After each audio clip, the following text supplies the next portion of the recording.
Well, our authors start out by saying, in the 20th century, as the debate over apologetic approaches and methods sometimes seemed to overshadow the the apologetic task itself, some apologists have sought to develop an approach that combines or integrates elements of more than one approach. And so, here's your buffet. You can have a spoonful of logic mixed in with some worldview discussion, and then a good old helping of faith on top of it. Well, these apologists typically believe that most effective apologists will utilize more than one line of argument in the defense of the Christian faith. And so they say that they'll begin this chapter by considering the thought of 5 modern apologists favoring some form of interrogative approach. And again, they're going to pull from either living or not quite deceased far back to bolster their claim. Right. So again, this book was written several years ago. But some of the folks that we're going to talk about here are still around, and so that'll be interesting to see how they view things. So they begin this chapter by talking about precursors of the integrative approaches, and so they say that, as we've seen throughout this book, few Christian thinkers exhibit a pure form of any one of the 4 types that they've been discussing. So this is especially true of apologetics before the modern era. Few, if any, pre-modern apologists can be characterized, simply as belonging to one of the 4 approaches. So, all of these folks from various past eras, it's pretty hard to pigeonhole them, is what they're suggesting here. Yeah. And so they say most of the great apologists of the pre-modern period anticipate in some way one or more of the alternatives to what is now known as the classical model. This can be seen by the fact that modern apologists from different approaches may find aspects of their approach in the same pre-modern apologists, right? So what happens is, and what we'll see as we get into this, is that some of these pre-modern apologists use various approaches. And of course, the modern folks say, hey, see, he's doing what I do. So, my approach is historical, right? Has always, has been one that's been the case for a while. But it's just that these pre-modernists use various approaches is what they're suggesting here. Right. Well, and they give an example of Augustine, or if you're a heretic, Augustine, I guess you could say.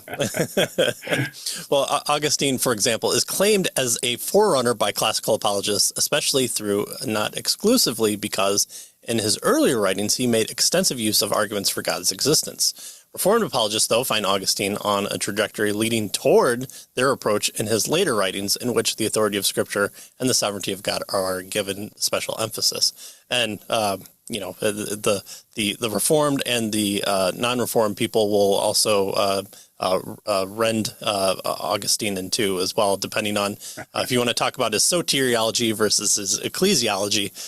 Sometimes Augustine seems to circle around himself sometimes, and when you're kind of the first guy, it's hard to be the pure person, because sometimes you're just kind of thinking out loud and writing stuff down and figuring it out as well. So, but we can salute him well for being late in life to his writing and still kind of shaping how Christianity after him kind of thought about itself.